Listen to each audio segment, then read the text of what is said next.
성도님들에게 있어지기를 우리 주님의 이름으로 간절히 축원드립니다.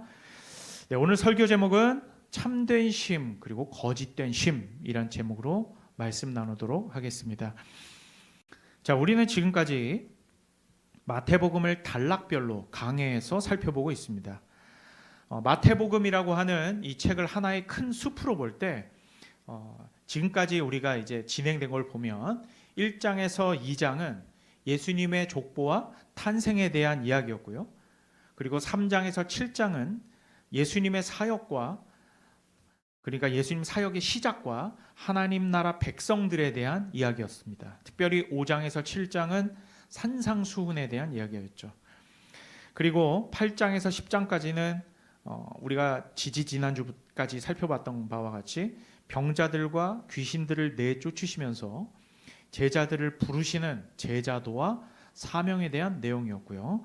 그리고 이제 지난 시간, 그러니까 지지난주에 살펴본 11장부터는 천국, 즉 하나님 나라에 대한 담론이라고 할 수 있습니다. 그래서 이 이야기가 11장에서 13장까지 이 천국에 대한 이야기가 이어지는 것이죠.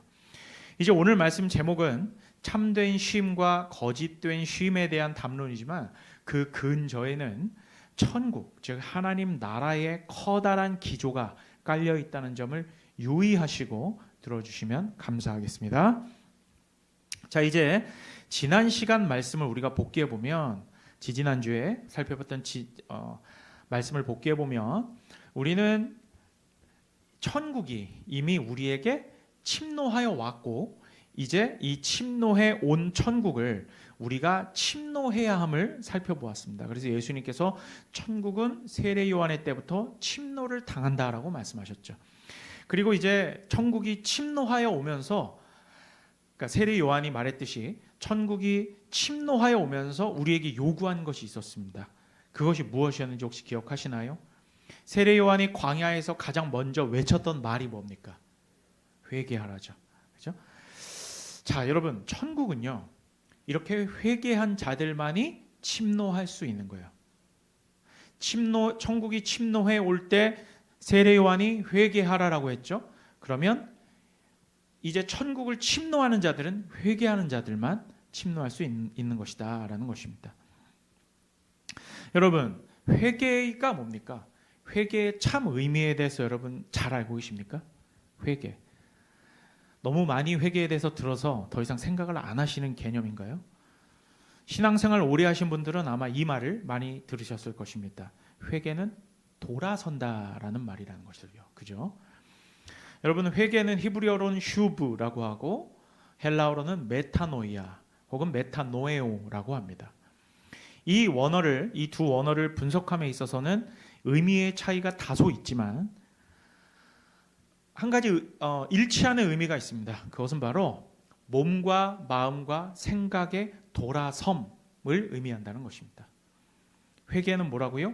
몸과 마음과 생각의 돌아섬입니다.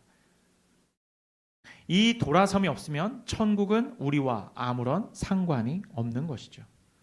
그래서 세례 요한이 회개하라 천국이 가까이 왔다라고 외쳤던 이 참뜻은 몸과 마음과 생각이 향했던 방향을 완전히 선회하여 원래 있어야 할 자리로 돌아오는 것을 요구하였던 것이죠. 우리가 이미 지나온 이 마태복음 8장에서 10장을 살펴보면 예수님의 모든 가르침과 고치심과 사역 속에서도 예수님께서 사실상 요구하셨던 것이 바로 몸과 마음과 생각을 바꾸어서 본래 너희가 있어야 할 자리로 돌아오라는 것이었습니다. 믿음의 자리로 돌아가라는 것이죠. 예수님께서 제자들을 부르실 때 나를 따르라라고 하셨죠. 그죠?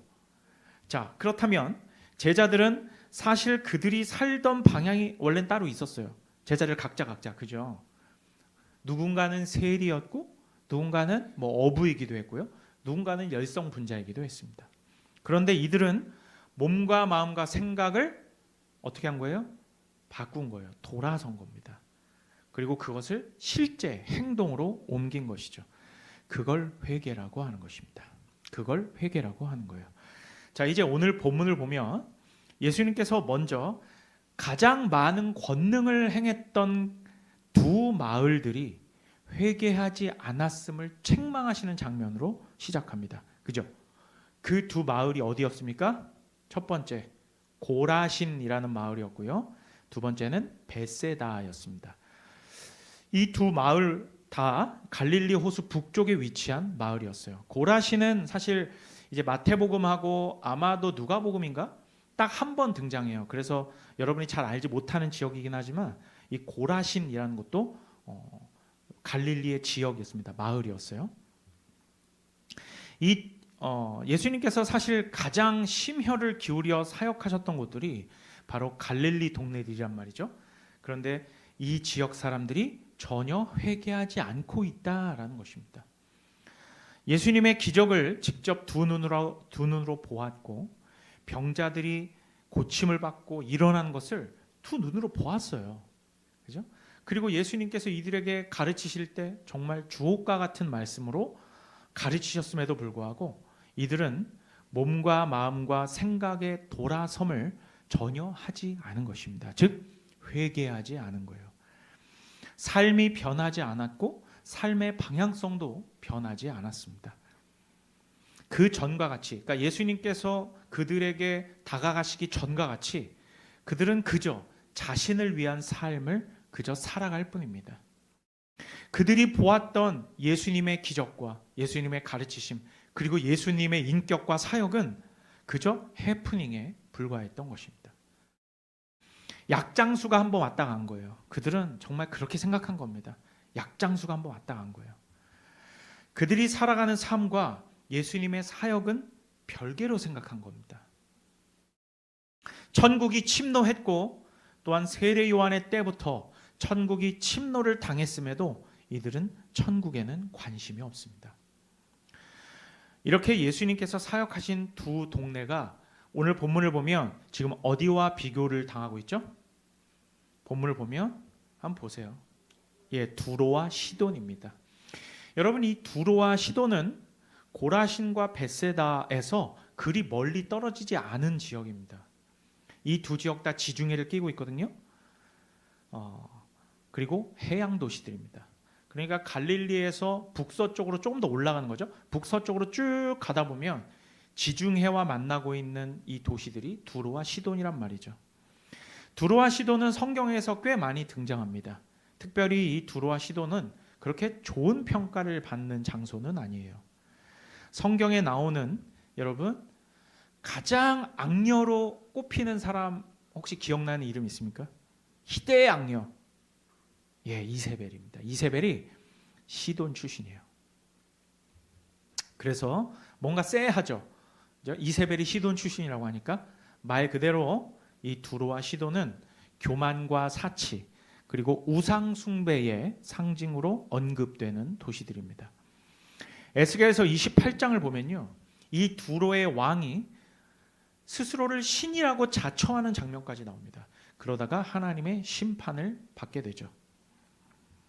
바로 그렇게 교만함의 상징으로 여겨진 동네가 바로 두로와 시돈이라는 것입니다. 그런데 지금 이렇게 교만한 도시 두로와 시돈보다도 못한 동네로 표현되고 있는 곳이 있는데 그곳이 어디입니까? 고라신과 베세다라는 것이에요. 예수님께서 이만큼 사역을 하셨으면 좀 두로와 시돈조차 벌써 회개했을 텐데 이들은 그렇지 않다라고 말씀하시는 것입니다. 자, 그러면 그 다음으로 등장하는 동네 어디예요? 가버나움은 어떻습니까? 여러분 가버나움은요 가장 많은 병자들이 고침을 받은 동네입니다. 그런데도 이들은 회개하지 않습니다. 얼마나 많은 병자들이 일어나는 것을 보았고 눈 뜨는 것을 보았고 들리는 것을 보았습니까? 그런데도 이들은 회개하지 않았습니다. 그러니까 우리가 한번 이 시대에 이건 한번 잘 생각해 봐야 돼요. 지금 이 시대에요. 역사가 일어나지 않고 기적이 일어나지 않잖아요. 잘. 예를 들어서 이런 게 이렇게 되면 난 믿겠다라고 하는 사람들이 참 많은데 우리가 성경을 살펴보면요. 여러분 홍해 바다가 눈앞에서 갈라지는 걸 봐도요. 하나님을 믿지 않습니다. 여러분 이 시대 사람들, 가버나움 사람들 보세요. 본인들이 그냥 막 병자들이 막 일어난 것을 봤어요. 그런데도 이들은 회개하지 않았다라고 말하고 있는 거예요. 눈으로 무언가 증거를 삼으려고 하는 일은요, 우리의 믿음과 아무런 상관이 없다라는 거예요. 나중에 누가복음 후반부를 가면요, 너희가 선지자와 모세와 선지자에게 권함을 받지 아니하면 어떠한 기적이 일어나도 너희들은 믿지 않는다라고까지 말씀하세요. 바로 그런 겁니다. 가버나움은 보았지만, 기적을 보았지만 회개하지 않았습니다. 그래서 이 지역은요, 심지어 가장 타락했던 창세기의 도시, 어디? 소돔과 비교를 당하고 있습니다. 차라리 소돔이 심판날에 견디기 쉬울 것이다 라고 말씀하시죠. 화 있을진저 라고 말씀하시면서 말이죠. 성경에 보면 특히 복음서에서 예수님의 화 있을진저 라고 하는 어구는 참 많이 등장하는데요. 잘 살펴보면요, 이 화 있을진저 라고 하는 그 대상들을 잘 살펴보면 뭔가를 좀 알만한 사람들에게 선포되었다는 것을 꼭 기억하십시오. 뭔가를 좀 알만한 사람들. 급작스럽게 예수님께서 저 아무것도 모르는 이방인들에게 화 있을진저 하시지 않았어요. 뭔가 좀 알만한 사람들에게 이렇게 화 있을진저를 선포하셨습니다. 다른 복음서에서도 화 있을진저 말씀을 많이 들었던 사람들이 있었는데 그들은 바로 바리새인과 서기관, 제사장들이었죠. 여러분, 이들은 좀 뭔가를 아는 사람들이었습니까? 아니면 모르는 사람들이었습니까? 뭔가를 좀 아는 사람들이었어요. 율법을 아는 사람들이고 세상 돌아가는 이치를 좀 아는 사람들이었어요. 역사를 알았고 정세를 알고 생각이 많은 사람들이었습니다. 많이 아니까 지식이 충만하고 지혜가 충만하니까 생각이 많습니다. 고려해야 될 사항이 많아요. 그런데 생각이 그렇게 많고 똑똑함에도 불구하고 그들은 예수님을 받아들이지 않았습니다. 회개하지 않은 것이죠. 오늘 저주를 들은 이 갈릴리의 동네들은요, 이들 또한 앞서 말씀드렸다시피 예수님을 만났고 고침을 받았고 가르침을 받았습니다. 심지어 산상수훈까지 들었어요. 그죠? 율법의 새로운 말씀까지 들었습니다. 그런데도 회개하지 않았습니다. 이들은 예수님을 모르는 자들입니까? 아니죠. 예수님을 아는 자들이었습니다. 뭘 좀 아는 자들이었어요. 지혜로운 자들이었고 슬기로운 사람들이라고 스스로 자처하는 사람들입니다. 대부분 예수님을 받아들이지 않는 사람들은요, 이렇게 아는 게, 내가 뭘 좀 아는 사람이라고 자처하고 또한 생각이 많고 복잡한 사람들입니다. 이건 이래서 문제고 저건 저래서 문제고 생각만 하다가 회개하지 않습니다. 장고 끝에 악수를 둔다고 깊은 생각 끝에 결국 돌아서지 않는다는 것입니다. 그렇게 회개의 기회를 놓치는 것이에요. 여러분, 오늘 말씀 잘 들으셔야 돼요. 졸지 마시고. 여러분, 이런 자세를 성경은 교만이라고 부릅니다. 생각을 길게 하고 장고 끝에 돌아서지 않아. 왜? 고려해야 될 사항이 너무 많았어. 날 좀 이해해줘. 근데 그걸 교만이라고 말한다고요, 성경은. 예화를 하나 들어드리겠습니다. 여러분, 사도행전을 보면요, 바울이 3차 전도여행을 마치고 최종적으로 어디로 올라갑니까? 예루살렘으로 올라갔을 때 자기가 죽을 줄 알면서, 잡힐 줄 알면서도 간 거예요. 그런데 거기에서 실제로 잡혔고 고소를 받고 결박이 되어서 로마로 압송이 되거든요. 그런데 그 압송되기 전에, 그러니까 고소를 받은 거니까 가이사에게 이걸 판결해 달라고. 그러니까 이 로마로 압송되기 전에 당시 유대 지역의 분봉왕이었던 아그리빠라는 사람이 사도행전에 등장해요. 아그리빠. 이 아그리빠 앞에서 변론을 하며 복음을 전하는 장면이 26장에 나옵니다. 자, 그런데 여러분, 이 헤롯 아그리빠라는 사람은 헤롯 아그리빠 2세인데 사실은 로마에서 파견한 분봉왕이었고 아버지인 헤롯 아그리빠 1세가 벌레에게 먹혀 죽거든요. 그게 이제 사도행전 14장인가에 나와요. 그렇게 죽고 난 후에 로마로 가서 지냈지만 기본적으로 이 헤롯 아그리파 2세는 유대의 피가 흐르는 사람이었습니다. 그래서 이 유대의 문화 종교에 대해서 어느 정도 아는 사람이었어요. 그럼 바울이 지금 뭘 하는 사람인지 알아요, 몰라요? 아는 사람이었어요. 뭘 좀 아는 사람입니다. 그래서 바울이 아그리빠에게 이렇게 묻습니다. 사도행전 26장 27절에서 32절까지 말씀 볼게요. 이렇게 말합니다. 아그리빠 왕이여, 선지자를 믿으시나이까? 믿으시는 줄 아나이다. 아그리빠가 바울에게 이르되 네가 적은 말로 나를 권하여 그리스도인이 되게 하려 하는도다. 여기 사실 그리스도인 앞에는 almost가 빠졌어요. 거의 그리스도인이 되게 했다라는 말이에요. 바울이 이르되 말이 적으나 많으나 당신뿐만 아니라 오늘 내 말을 듣는 모든 사람도 다 이렇게 결박된 것 외에는 나와 같이 되기를 하나님께 원하나이다 아니라. 왕과 총독과 버니게와 그와 함께 앉은 사람들이 다 일어나서 물러가 서로 말하되 이 사람은 사형이나 결박을 당할 만한 행위가 없다 하더라. 이에 아그리빠가 베스도에게 이르되 이 사람이 만일 가이사에게 상소하지 아니하였더라면 석방될 수 있을 뻔하였다 하니라. 아그리빠는요, 사도 바울의 복음의 말들을 어느 정도 이해했습니다. 이해했어요. 왜? 율법을 아는 사람이에요. 그래서 바울이 이렇게 말하잖아요. 선지자를 믿으시나이까? 믿으신 줄 아나이다. 여러분, 어떻게 이렇게 완전 생 이방인이면 이렇게 물을 수 있어요? 그 사람이 선지자가 뭔지 알 바가 뭐예요? 여러분, 그죠? 여러분, 아그리빠는 유대의 피가 흐르는 사람이었어요. 그래서 아그리빠는 마음이 흔들렸습니다. 마음이 흔들렸어요. 거의 복음을 받아들이기 일보 직전이었어요. 하지만 결국 받아들이지 않습니다. 그리고 이 유명한 말을 남기죠. 28절에 보면 28절 보세요. 사도행전. 네가 적은 말로 나를 권하여 거의 그리스도인이 되게 하였도다. 아그리빠는 그리스도인이 되다 만 사람이에요. Almost Christian이란 말이죠. 그래서 이 Almost Christian이라는 제목으로 옛날 청교도 중에 매트 미드라고 하는 위대한 청교도 신학자가 또 목사님이 책을 쓰셨죠. 유사 그리스도인이라는 책을 말이죠. 여러분, 아그리빠가 그리스도인이 되지 못한 건 결국 회개하지 않았기 때문입니다. 완전히 돌아서지 않았기 때문이요. 한 절반 혹은 한 80% 정도 돌아섰어요. 하지만 완전히 돌아서지 않았습니다. 왜 그렇습니까? 왜 돌아서지 않았을까요? 생각이 많고 복잡한 겁니다. 아그리빠는 율법도 알고 선지자도 알아요. 하지만 생각이 많습니다. 생각이 많아요. 자신의 정치적인 입지와 생명이 위태로울 수도 있다라고 생각이 됐겠죠. 내가 이거를 설득이 거의 됐는데 이 복음을 받아들이면 이게 맞는 것 같은데 이해도 되는데 이거 받아들이면 내가 타격이 너무 커. 정치적으로 흔들려. 그죠?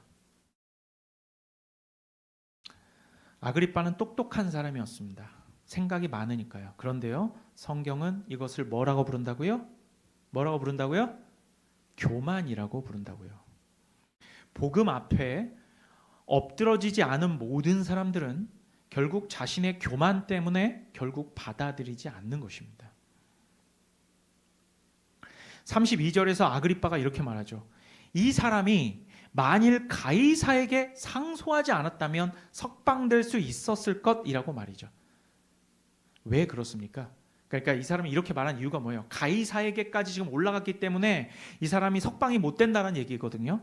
이 말은 뭐냐면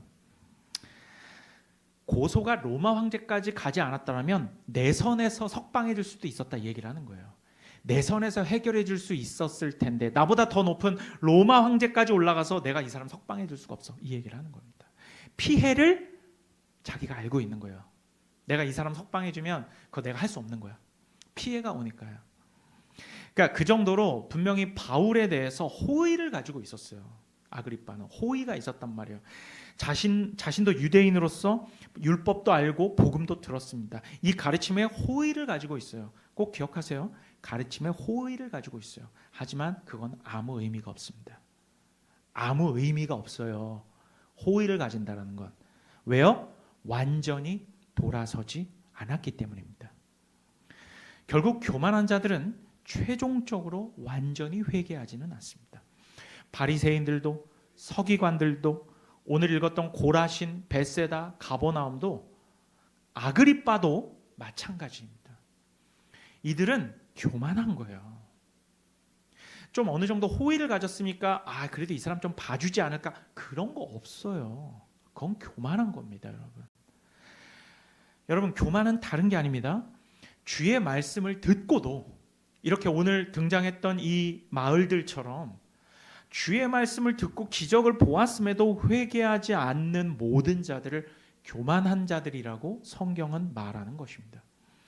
아그리빠처럼 적당히 돌아서고 복음의 호의를 가지고 있어도 그건 안타깝게도 교만한 것입니다. 그래서 이렇게 교만한 자들에 대해서 오늘 예수님은 오늘 말씀 25절, 27절에서 이렇게 말씀하시죠. 함께 읽겠습니다.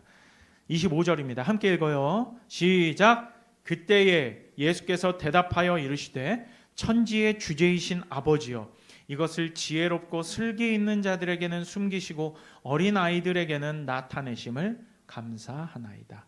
옳소이다. 이렇게 된 것이 아버지의 뜻이니이다. 내 아버지께서 내 모든 것을 내게 주셨으니 아버지 외에는 아들을 아는 자가 없고 아들과 또 아버지의 소원대로 계시를 받은 자 외에는 아버지를 아는 자가 없느니라. 자, 여러분 25절에 이렇게 말씀하시죠. 천국을 지혜롭고 슬기 있는 자들에게는 숨기시고, 여기서 이제 지혜와 슬기는 세상적 지혜와 슬기예요. 성경적 지혜와 슬기가 아닙니다. 그런 지혜와 슬기 있는 자들에게는 숨기시고 어린아이들에게는 나타나셨다는 거예요. 나타내셨다. 여러분, 천국은 어린아이와 같은 자들의 것이다. 다른 본문에서 이렇게 말씀하시죠. 여러분 기억하실 것입니다. 그런데 여러분, 왜 그렇습니까? 왜 예수님은 이렇게 어린아이와 같은 자들의 것이다 라고 말씀하실까요?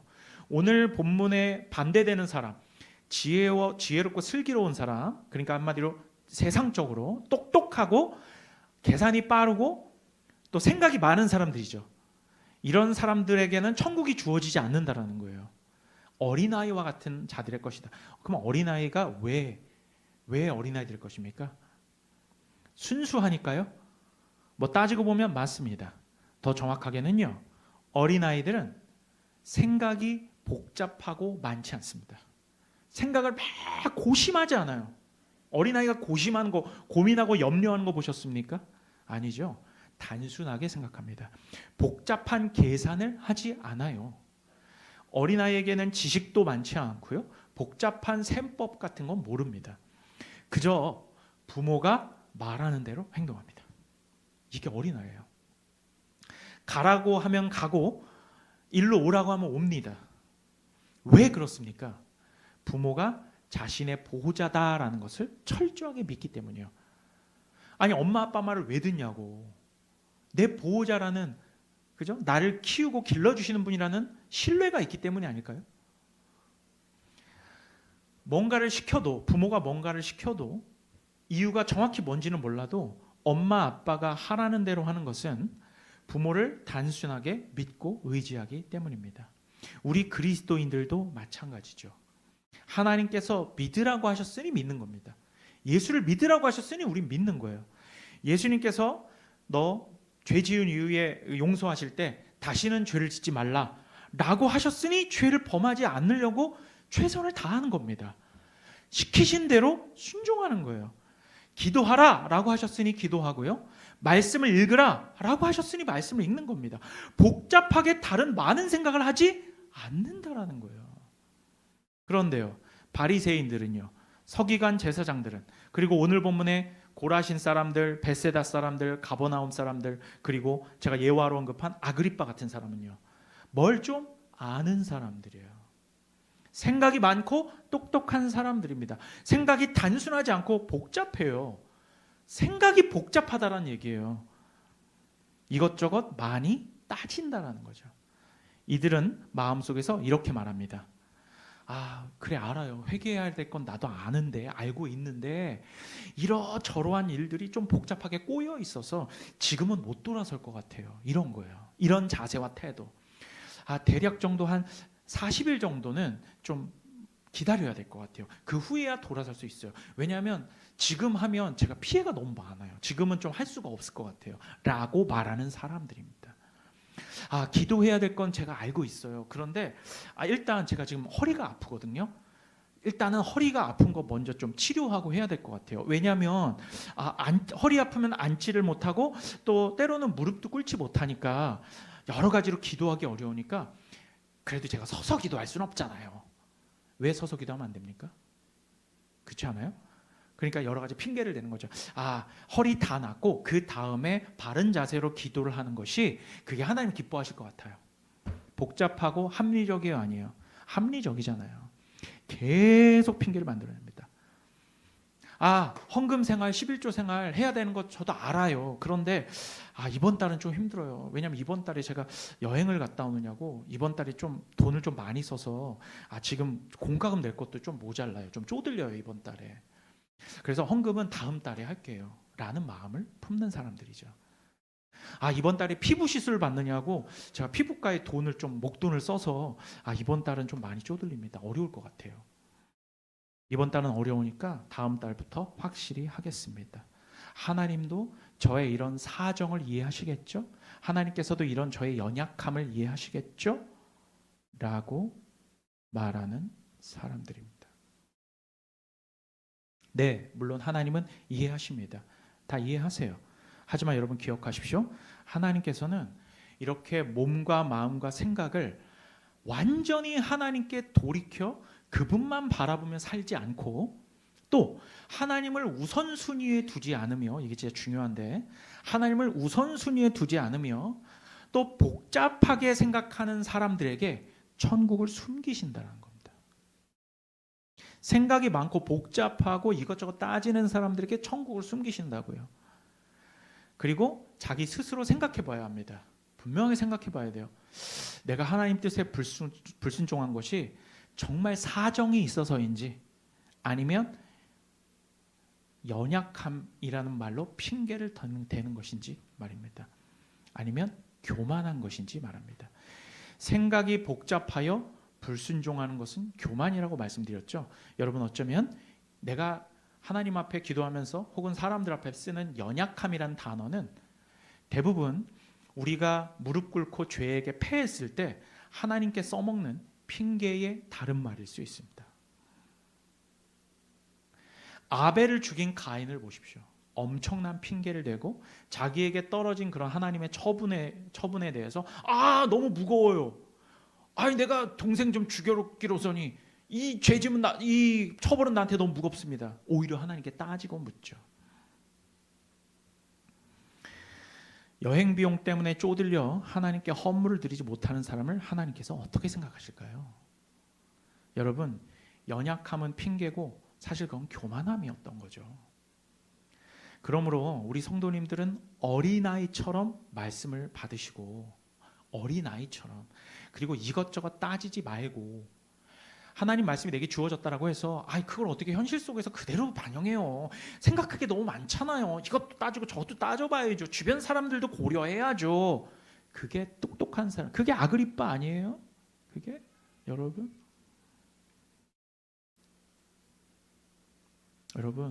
있는 그대로 하나님 말씀에 순종하고 부딪혀 보십시오. 여러분들이 지금껏 배우고 아는 일에 거하세요. 여러분 다 아시잖아요. 배우셨잖아요. 들으셨고 공부하셨고 성경을 얼마나 많이 읽으셨어요. 천국은 바로 그런 자들의 것입니다. 이렇게 어린아이처럼 복잡하지 않고요.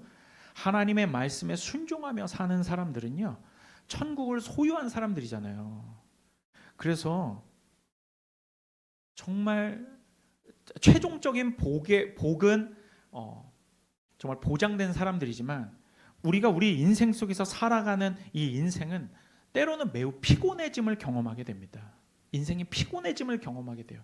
왜냐하면 계속 손해보는 일이 발생하기 때문이에요. 손해보는 거잖아요.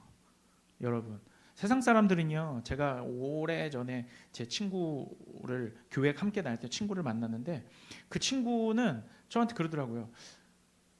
종기야 내가 너 교회 가면 11조 해야 되냐? 그래서 당분간 안 해도 돼. 뭔 11조 했더니 앞으로도 이거 해야 되냐?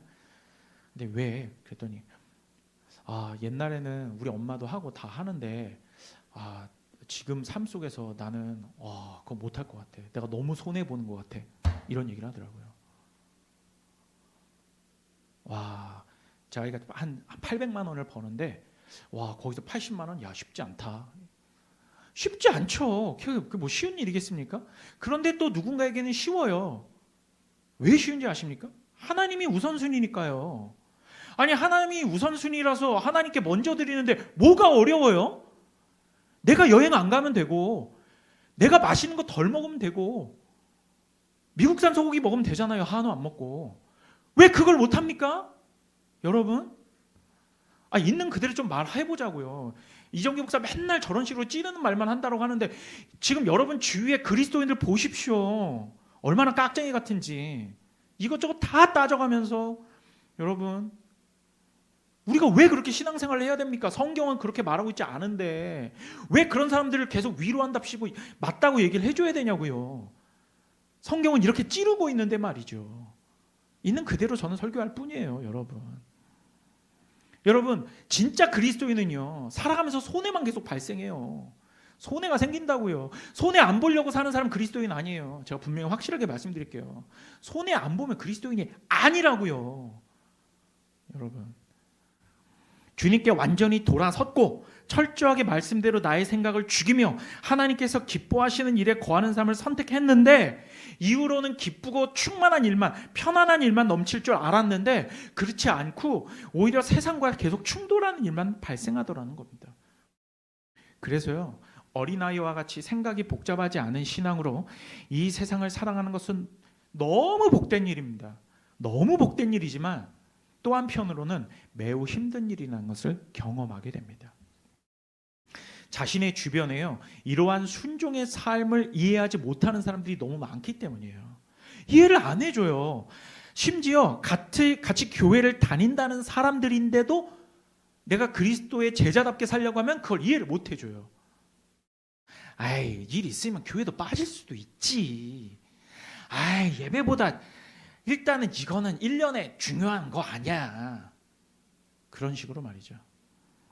여러분, 진짜 명목상의 그리스도인들은요, 그냥 명목상의 그리스도인들은요, 세상 사람들의 사고와 별반 다를 게 없기 때문입니다. 바로 아그리빠처럼 말이죠. 왜 이렇게 답답하고 바보 같은 삶을 사냐는 말을 들을 것입니다. 그렇다면 여러분들은 옳은 삶을 사는 거예요.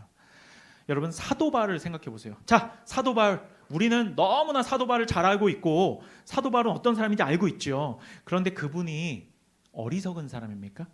계산할 줄 모르는 사람이에요? 어떻게 사는 것이 정말 깍쟁이처럼 내가 얻어낼 거 다 얻어내고 그리고 신앙생활 때가 천국 딱 갈 정도로만 그렇게 살면서 그렇게 생각할 줄 모르는 사람일까요? 아니요. 누구보다 똑똑한 사람이에요, 사도 바울은. 근데 그분이 어떤 삶을 살았습니까? 바보 같은 삶을 살았다니까. 바보 같은 삶을. 그 삶을 한번 사도행전 읽어보세요. 얼마나 바보 같은 삶을 살았는가.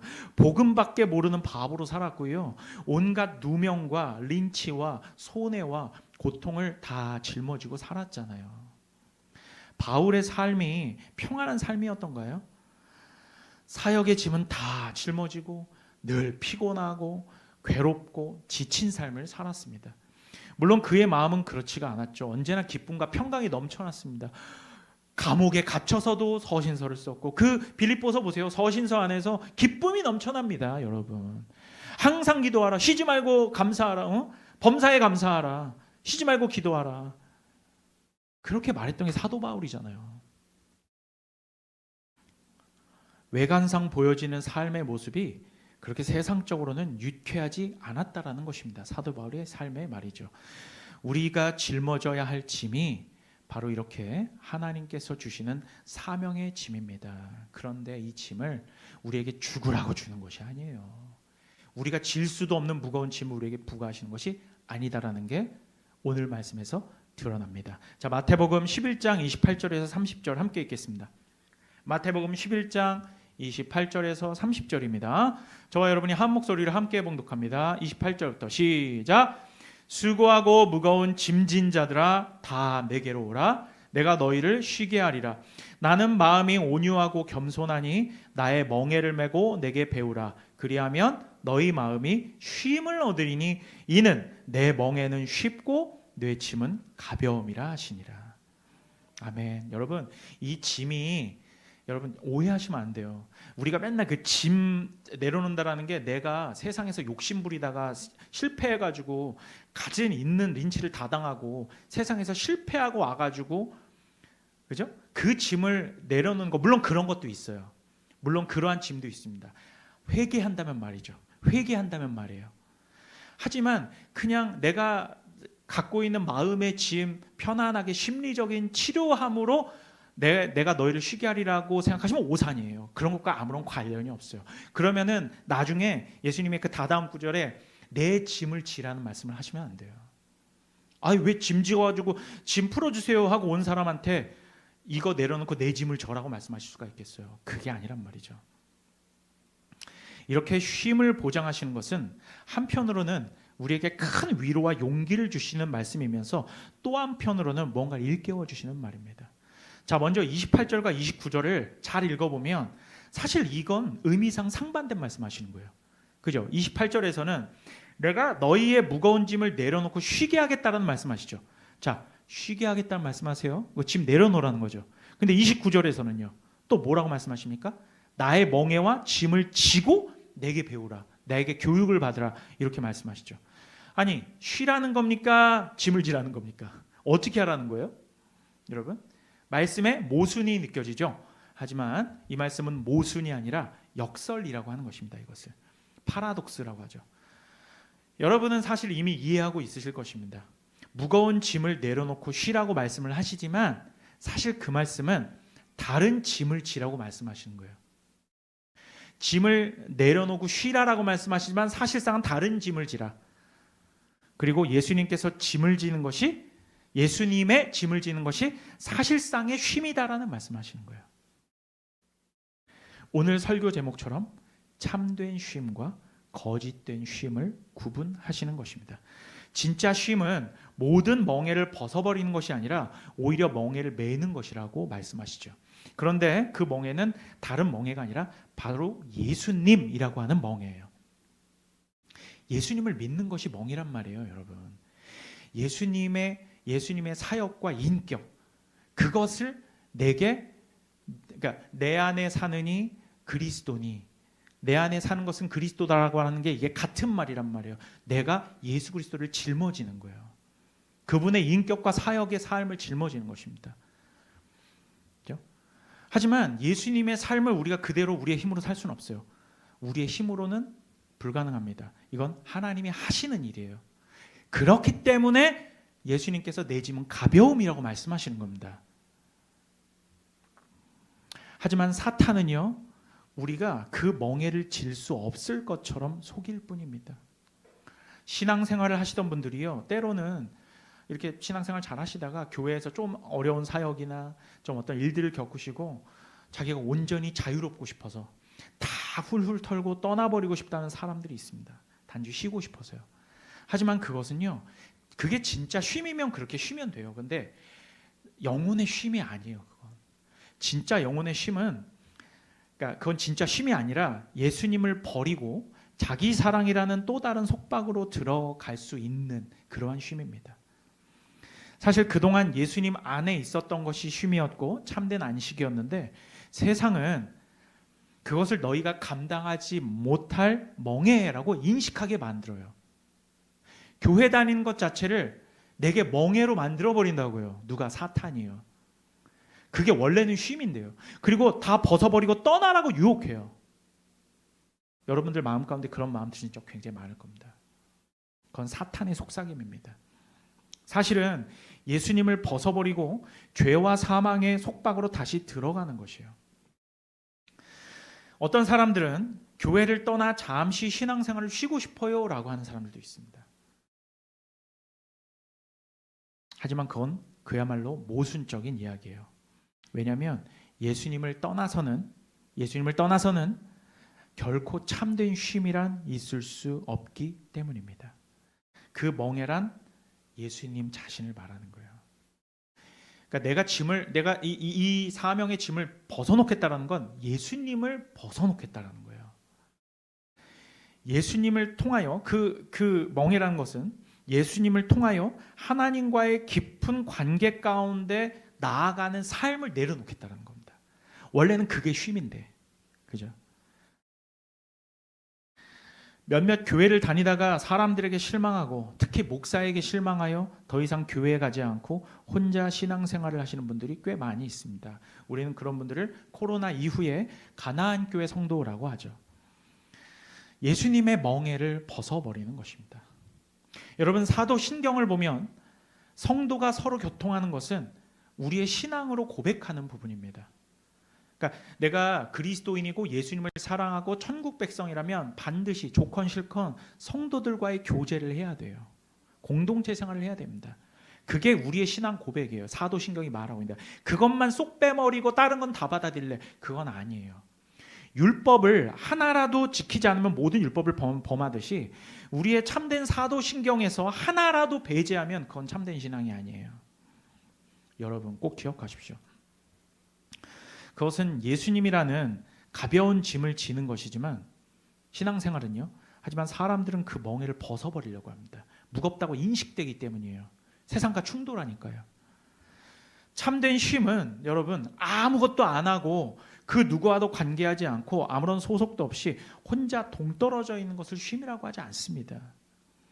여러분 참된 쉼은 잘 들으세요. 참된 쉼은 예수님께 계속해서 나아가는 것을 말합니다. 참된 쉼은 뭐라고요? 예수님께 계속해서 나아가는 것이에요. 진정한 쉼을 베푸시는 분이 누구시기 때문이에요? 예수님이기 때문이에요. 그럼 예수님께 나아가야죠. 예수님을 피하고 교회를 피하고 신앙을 등지고 하면서 내가 쉼을 얻겠대. 모순이에요, 그건. 여러분, 교회 생활은 쉽지 않습니다. 모든 성도들이 교회에서 항상 좋은 일만 겪는 것은 아니에요. 크고 작은 많은 교회들이 있지만 어떤 교회들이든 다 문제가 있어요. 그건 제가 성도였을 때도 마찬가지였어요. 저도 31살, 2살에 시작했으니까요. 이 길을. 그 전에는 제가 찬양 인도자였잖아요. 여러분들 아시다시피. 진짜 되게 오래 지난 일이지만 저는요. 그때 찬양 인도하면서 그 당시 방송 실장한테 멱살도 잡힌 적이 있어요. 멱살도 잡혀봤다니까요. 진짜요. 제가 방송실에 대해서 뭘 요청을 했는데 너무 잘 안 해줘가지고 제가 좀 직언을 했어요. 그랬더니 저보다 나이 한참 많은 사실 교회 선배인데 그분이 방송 실장이었거든요. 제 멱살을 잡더라고요. 저 그런 일도 겪었어요. 여러분 교회에서 멱살 잡혀보셨어요? 다른 분들 같은 교회 떠났을 거 아니에요. 저 평신도 때, 저 청년일 때 그랬다고요. 안 떠났어요. 여러분. 상처받았죠. 하지만 교회를 떠나진 않았습니다. 복음서에서 예수님의 친구들은 세리와 창녀들과 병자들과 소외된 자들과 죄 지은 자들의 친구셨습니다. 그분의 교인들이 교양 있고 부드러운 사람들이었겠습니까? 거친 사람들이 아니었을까요? 죄 지은 사람들, 소외된 자들이에요. 그런 사람들이 모여서 함께 교회를 이루는 것입니다. 그렇게 부족하고 결핍된 사람들이 있는 것이 교회라는 것이죠. 그런 관계의 조화 속에서 함께 부딪히고 화해하며 성장해 나가는 것이 교회란 말입니다. 그것이 예수님을 멍에로 지는 삶이에요. 그걸 멍에로 치는 거예요. 그리고 그걸 쉽고 가볍다라고 예수님이 분명히 말씀하시잖아요. 왜냐하면 그 모든 해결을 결국은 누가 해주시기 때문이에요? 하나님이 다 해결해 주시기 때문입니다. 저도 해결됐잖아요. 결국은 마음속에서 해결되고 멱살 잡혀가지고 육두문자를 들었다니까요. 니까짓 게 뭔데 방송실을 그렇게 방송실을 폄하하냐고. 내가 그런 적 없다고. 하나님은 예배하는 공간인데 이런데 이렇게 해주셔야 되는 거 아니냐고. 그랬더니 멱살을 잡고 상처받아서 한 90%는 떠났을걸요. 그런 일 겪었으면. 자랑스럽게 말해요. 안 떠났잖아요. 안 떠났잖아요. 결국 목사까지 됐잖아요. 여러분, 근데 무슨 일 때문에 교회를 그렇게들 떠나려고 하십니까? 여러분, 멱살 잡히고 별놈의 육두문자를 들었는데도 하나님께서 주신 이 예배 인도자의 길이란 이런 것이겠거니 하고 그냥 간 거예요. 여러분, 이렇게 거친 사람들도 있는 거예요. 여러분, 교회에는. 말씀을 마치겠습니다. 여러분, 참된 쉼은 주의 공동체 안에서 성도가 함께 그리스도를 추구할 때 존재하는 것입니다.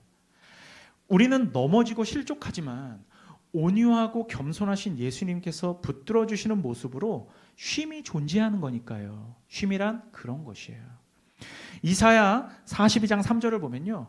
상한 갈대를 꺾지 아니하며 꺼져가는 등불을 끄지 아니하신다. 여러분 다 아는 말씀이잖아요. 그래서 안 찾아봤어요.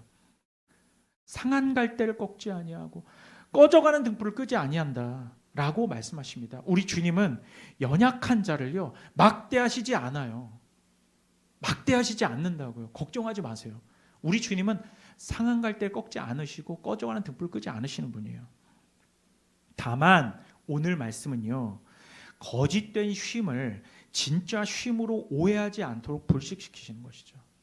신앙생활을 떠나고 예수님을 떠나고 교회를 떠나고 사람들의 얼굴을 안 봐버리는 것이 쉼이라는 거짓말로 속이는 존재가 다름 아닌 사탄 마귀라는 것을 기억하십시오.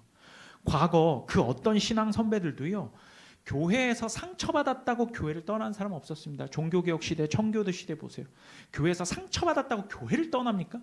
물론 그때는 이제 기독교가 국교였고 하긴 했지만 여러분 상처받았다고 신앙을 떠난 사람들이 어디 있어요? 이 시대에 생겨난 거예요, 그거. 여러분. 주의 공동체 안에 하나님 나라가 있는 것입니다. 그리고 천국이 있는 거고요. 참된 쉼과 안식이 있기 때문입니다. 공동체의 일은 공동체가 해결을 해야 되죠. 그걸 다 버리고 떠나가는 것이 어떻게 하나님 나라의 백성이겠습니까? 최대한 그 안에서 갈등을 극복하며 성장하고 그리스도로 연합하며 쉼을 얻는 것입니다. 저는 지금 가나안 성도들한테 얘기하고 있는 거예요. 이것이 바로 예수님께서 오늘 말씀을 통하여 우리에게 주기 원하는 참된 안식입니다. 여러분 오직 예수님과 동행하십시오. 그분 안에 참된 안식이 있습니다. 기도하겠습니다.